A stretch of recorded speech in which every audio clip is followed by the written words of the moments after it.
Bismillahirrahmanirrahim. Subject is Principle of Auditing, and today lecture is on planning and audit of financial statement with reference to International Standards on Auditing 300, ISA 300. This ISA 300 deal the audit planning of an auditor to audit the financial statement of a company.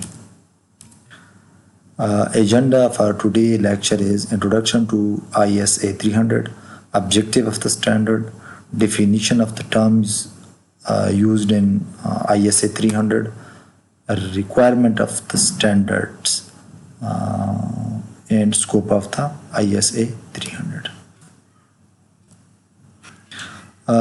This standard deals audit planning after acceptance of audit engagement term as we discussed in ISA 210.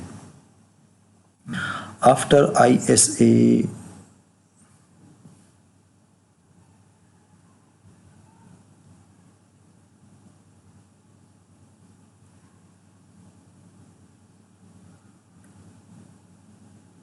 ISA 210, the auditor under this international standards on auditing, auditor finalize the audit engagement or terms of audit engagement with the management or those who charge with the governance or governing the organization. After acceptance the audit engagement terms, the auditor then plan how to conduct an audit for financial statement. So ISA 300 is in respect of planning and audit of financial statement.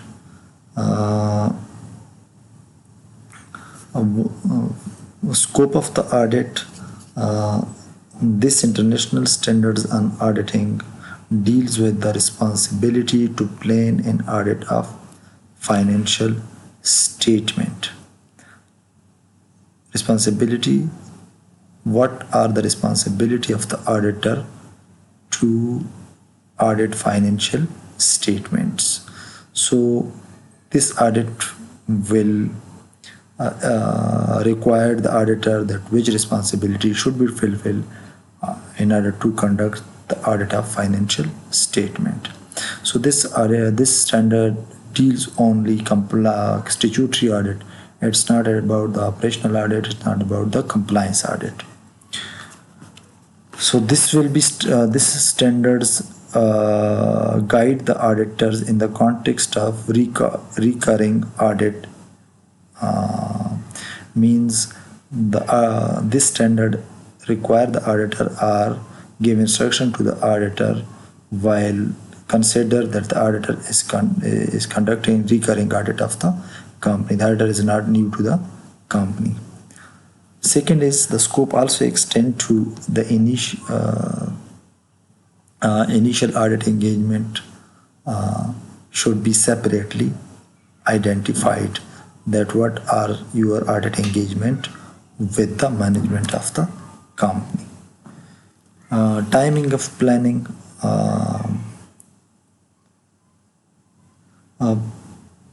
planning an audit involves establishing the overall audit strategy for engagement and developing an audit plan. Adequate planning benefits the audit of financial statement in several ways. For examples, helping the auditors to devote proper attention to the important area.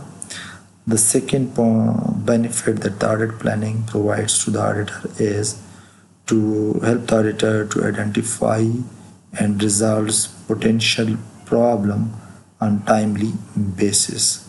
And third benefit is it helps the auditor properly organized and manage the audit engagement so that it is performed in effective and efficient manner. The next benefit that assisting in selection of management team in selection of audit team, those who are engaged will be engaged in audit.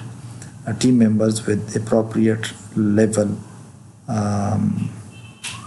of capabilities and competence to respond to the anticipated risk of material misstated. So selecting audit team members and proper engagement, assignment of work to them. That would help. That is the audit planning will help the auditor in this way. And further, audit plan will help to facilitate the direction and supervision of audit engagement team members and review their audit work. It will also assist the auditor where applicable in coordination of work done by the auditor of components and experts. Means it will coordinate the work of junior, senior audit interns and then finally come to proper audit work. Objective of ISA 300. The first objective is to plan audit to perform the audit in effective manner. So this is the objective of the ISA 300, that the auditor become able to plan all areas of the audit in order to perform it in an effective manner. What are the requirements of the ISA 300? Involvement of key engagement team members, that is first requirement. The engagement partner means partner of audit firm partners, and other key member of the audit team shall be involved in planning the audit, including planning and participating in discussion among the team members. Why it is necessary? It is necessary because the audit team will be aware of the task to be performed in a future. Further requirement of the this specific ISA 300, preliminary engagement activities. Initially, what should the auditor do? The auditor shall undertake the activities such as performing procedures required by audit procedure regarding the continuance of client relationship and specific audit engagement, evaluating compliance with the relevant ethical requirement. So this is compliances with relevant ethical requirement, including independence. It means that how much the auditor comply with the all requirement, that it will not sabotage the independence of the auditors. And third, what should do the auditor initially is establish an understanding of the terms of engagement, that what terms we have been agreed with the management or with the governing bodies. Planning activities, the auditor shall establish an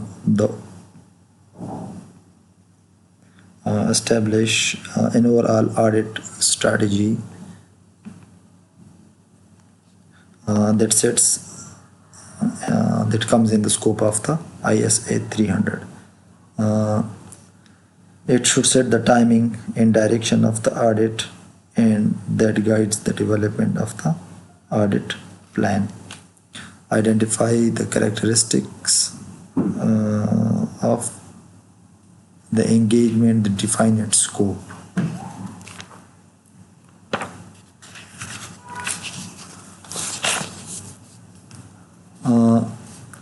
To whom the auditor should confirm or ascertain to whom they should report. Reporting objective of the engagement to plan the timing of the audit. If they are report to the shareholder, In detail audit is required, that they would increase the timing of the audit. And what should be the communication is required? It should be through proper letter or report or public report. So this depends on the timing of the audit. So the auditor initially, while planning the activity, should ascertain that to whom they will report after completion of their audit. Consider the factors that in auditor professional judgment are significant in directing the engagement team's efforts. What are the factors that are significant in engagement team efforts? Like, for example, audit programs, audit planning, engagement, proper engagement agreement. So these are the there are some other factors as well. Auditor independence, internal controls, internal check, segregation of duties, all these factors affecting the direction of the engagement team efforts. Further, consider the result of the current engagement, other engagement performed for the entity is relevant. It means if the auditor already engaged with the client, then how much the previous engagement will affect this current engagement. For example, if auditor is giving other consultancy services to the client, and now he becomes a statutory audit to audit the financial statement. So the other consultancy services will compromise its independence, or it will not compromise its independence. What will be the impact of this consultancy services by the same auditor on the audit of financial statement? Auditor should consider these things in initial and planning activities. A certain nature, timing, and extent of resources available to the auditor. Nature means what type of audit you are going to conduct. Is it half annual report audit, or it is annual audit, statutory audit? How much time should be allocated to each activity? And extent of resources, auditor need HR resources most probably in their auditor, because these are services. They don't need any mechanical resources, they don't need any fixed asset resources, they just need stationary and human resources. If the auditor have enough human resources, then he can do a lot of time in a less time. If the auditor have less resources, he should plan accordingly. The nature, time, and extent of planned risk assessment procedures. So what procedure he should apply, for how much period they will check the risk assessment procedure, and extent of plan means substantive procedures are used to assess the risk. Analytical procedure are used to assess the risk. So how much substantive procedure should be applied? The nature, timing, and extent of plan, further audit procedures. It is at a assertion level.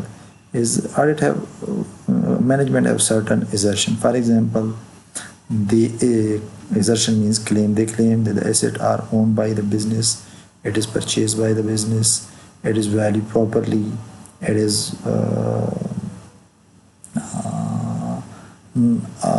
clean of any charges. So auditor just check these assertions. The auditor shall update and change the overall audit strategy and audit plan. Audit plan and audit strategy should be flexible. Auditor shall plan the nature, timing, and extent of direction and supervision. Means if they have a trained staff, then the auditor need less time to supervise them. If the auditor have junior or newly hired attorney, then the auditor will give more time to the planning and direction and supervisions of the audit staff. Requirement: what documentation are needed to be in while planning? Overall audit strategy should be properly documented. Audit plan should be properly documented. Any changes, if made during the engagement of audit strategy plan, it should also be documented. Reason for such changes should also be properly drafted and placed in the master file. Additional consideration: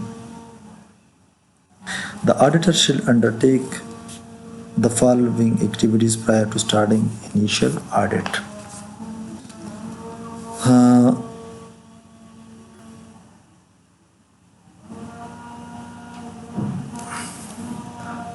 They should check purpose and objective of planning the audit are same whether the audit is an initial or recurring engagement. For initial audit engagement, additional matters auditor may be considered. If, for example, it is not recurring audit, it is initial engagement of the auditor, the auditor should have the following, consider the following point. Predecessor's audit: the retiring auditor who audited the financial statement in previous year, the newly coming auditor should review his working paper. A major issue discussed with the management shall be communicated to the governing body, board of directors, for the initial, to obtain sufficient appropriate audit evidence regarding opening balances. Means if he is initially going to audit the client, he is not recurring audit, he should confirm first of all the opening balances of the all accounts of ledgers, means balance sheet account and profit and loss account. This is all about today's lecture. Thank you.